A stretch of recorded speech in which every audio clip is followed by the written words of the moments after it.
हरे कृष्णा राधे राधे। 27वां अध्याय। गणों ने कहा, विष्णुदास एक दिन भोजन तैयार करके भक्ति में तल्लीन था कि कोई उसका भोजन चुरा कर ले गया, लेकिन सायंकाल की आराधना हो सके और व्रत भंग न हो, इसलिए उसने उस दिन दोबारा भोजन तैयार नहीं किया। श्री नारद जी ने कहा, हे राजन, इस तरह लगातार 7 दिन तक कोई दूसरा भोजन चुराता रहा। तब वह हैरान होकर सोचने लगा कि यह तो बड़ी विचित्र घटना है, न जाने कौन रोज मेरे भोजन को चुरा कर ले जाता है। फिर भी इस देवस्थान को छोड़ना नहीं चाहिए।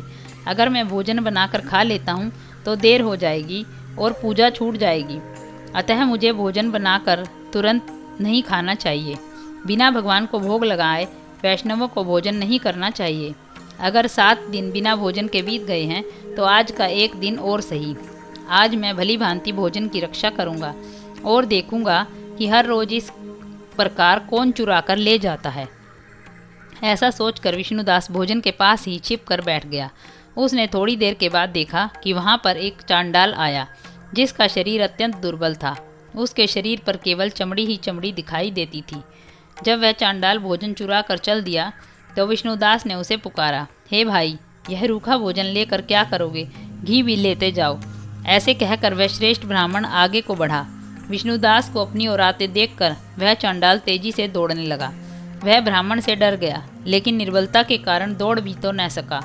अतः वह भूमि पर गिर पड़ा और मूर्छित हो गया। चांडाल को मूर्छित देखकर विष्णुदास लपक कर उसके पास पहुंचा और अपने वस्त्र से उस पर हवा करने लगा।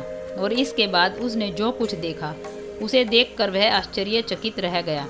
उसने देखा कि उसके सम्मुख शंख, चक्र, गदा, पद्म, पीतांबरधारी, चतुर्भुजी रूप, अलसी के फूल के समान छाती में कौस्तुभ माला से सुशोभित साक्षात श्री भगवान विष्णु खड़े हैं। भगवान का दर्शन करके सात्विक भाव से वह मुक्त व श्रेष्ठ ब्राह्मण उनकी स्तुति तथा प्रणाम कुछ भी न कर सका। वहीं पर सब इंद्र आदि देवता भी उपस्थित हो गए और गंधर्व तथा अप्सराएं आकर गीत गान करने लगी तथा नृत्य करने लगी।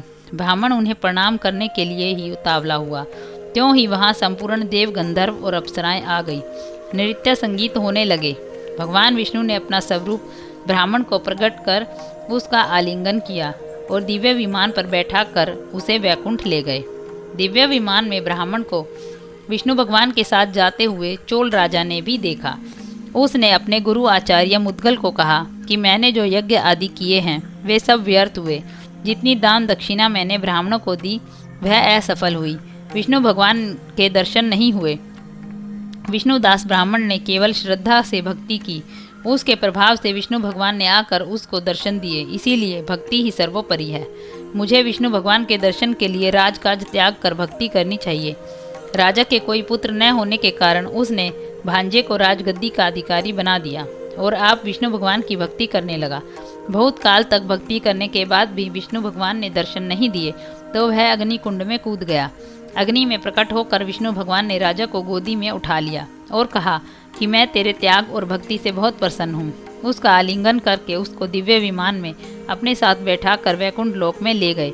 भगवान विष्णु ने अपने समान रूप वाले ब्राह्मण को पुण्यशील और राजा चोल को सुशील नाम देकर दोनों को अपना द्वारपाल बनाया। हरे कृष्णा राधे।